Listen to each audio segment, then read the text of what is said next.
Hai, Assalamualaikum warahmatullahi wabarakatuh. Perkenalkan, nama saya Dwi Ayu Ningtyas. Saya dari Prodi Pendidikan Matematika Universitas Bhinneka PGRI Tulungagung. Dalam video ini saya akan menjelaskan bagaimana senam pernafasan. Kemudian yang kedua yaitu artikulasi dan intonasi. Kemudian yang ketiga yaitu latihan aksentuasi. Dengan saya akan mencontohkan menggunakan paragraf. Kemudian yang keempat yaitu latihan kecepatan. Jangan lupa simak video saya sampai habis ya teman-teman. Baik teman-teman, yang kita bahas pertama yaitu senam pernafasan. Senam pernafasan itu untuk apa sih? Yaitu untuk mengoptimalkan organ-organ yang membantu kita untuk bernafas. Nah, jika kita latihan sering itu apa sih manfaatnya? Yaitu yang pertama, suara kita akan terdengar dengan jelas. Kemudian yang kedua, suara kita terdengar dengan baik karena kita ada powernya. Yang ketiga yaitu kita siap bicara kapan saja. Yang tidak kalah pentingnya yaitu bisa didengar dengan nyaman oleh audiens kita. Mari teman-teman kita bahas satu persatu ya. Yang pertama, apa sih yang harus dilakukan ketika kita melakukan senam pernafasan? Yang pertama yaitu melemaskan otot wajah dengan cara tangan ke depan, kemudian mulut dimajukan seperti ini, kemudian tangan ditarik dan buka lebar-lebar. Jadi gini, kemudian tarik, seperti itu. Ulangi beberapa kali. Oke, kita lanjut yang kedua ya teman-teman, yaitu melemaskan otot rahang dengan cara tangan di samping lalu genggam, kemudian dengan mulut yang terbuka, gigi menggigit, gini. Nah, lakukan beberapa kali sehingga otot kita akan terlatih dan kita lebih rileks seperti itu. Oke, sekarang lanjut yang ketiga yaitu melemaskan lidah dengan cara mendorong langit-langit bagian atas mulut ke depan berkali-kali seperti ini. Kemudian sebaliknya kita mendorong bagian bawah mulut ke gigi depan seperti ini. Lakukan berkali-kali sehingga lidah kita akan rileks seperti itu. Baik, kemudian yang keempat yaitu membuat rileks bibir dengan cara tegak, kemudian tarik nafas, setelah itu kita keluarkan seperti ini. Seperti itu. Oke teman-teman, setelah otot bagian wajah kita sudah rileks, kemudian kita turun ke bawah yaitu bagian mengalirnya suara kita yaitu tenggorokan. Nah, bagaimana sih caranya merilekskan bagian tenggorokan? Yaitu dengan cara kita menggerakkan leher kita ke kanan, kemudian ke kiri, dan juga ke atas dan ke bawah. Seperti ini contohnya, ke kanan, ke kiri, dan juga ke atas dan ke bawah. Nah, seperti itu. Lakukan berkali-kali sehingga otot tenggorokan kita akan rileks. Baik, selanjutnya yaitu bagaimana sih caranya agar udara yang keluar dari diafragma itu berjalan dengan baik, yaitu dengan cara kita memijat tenggorokan dan juga tarik nafas serta kita mengeluarkan nafas seperti ini contohnya. Nah, seperti itu. Ulangi berkali-kali. Nah, untuk selanjutnya ada yang namanya teknik bohbah. Nah, teknik bohbah itu gunanya untuk apa? Supaya kita terbiasa bernafas mengeluarkan lewat mulut. Nah, caranya gimana? Dengan cara tangan kita ke depan, kemudian sambil mengucap bohbah gitu, seperti ini. Bohbah, bohbah, seperti itu teman-teman. Nah, kemudian yang terakhir yaitu bagaimana agar kita bisa bernafas dengan panjang teman-teman, yaitu dengan cara kita bernafas kemudian mengeluarkan nafas tersebut dengan cara pelan-pelan seperti ini caranya. Tangan diletakkan di samping, kemudian kita bernafas dan mengeluarkan dengan mulut secara pelan-pelan seperti ini. Seperti itu teman-teman.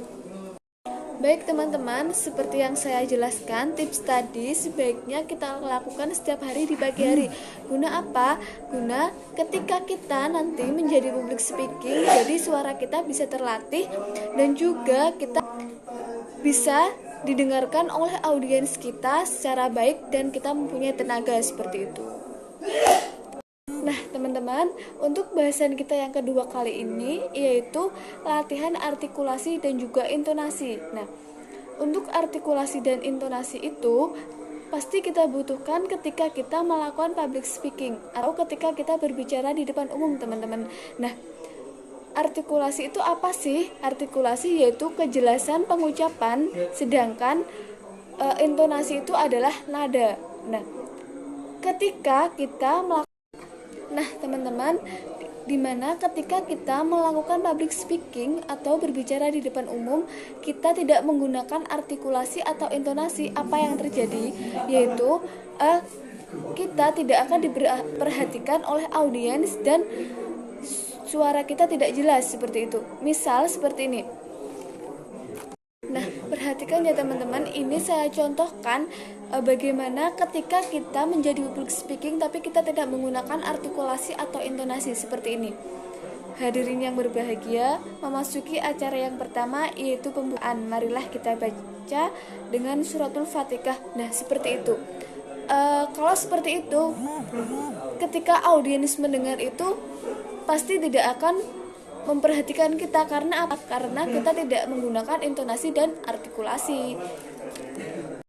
Nah, selain itu dan juga dengan alasan ketika kita membaca dengan seperti yang saya contohkan tadi kurang baik, maka audiens merasa bahwa kita itu kurang baik dalam menyampaikan speaking. Nah, kemudian di sini saya akan menjelaskan bagaimana tips belajar artikulasi dan juga intonasi untuk public speaking. Nah, yang pertama yaitu latihan vokal dengan cara mengucapkan dengan lantang a, i, u, e, o. Nah, seperti ini.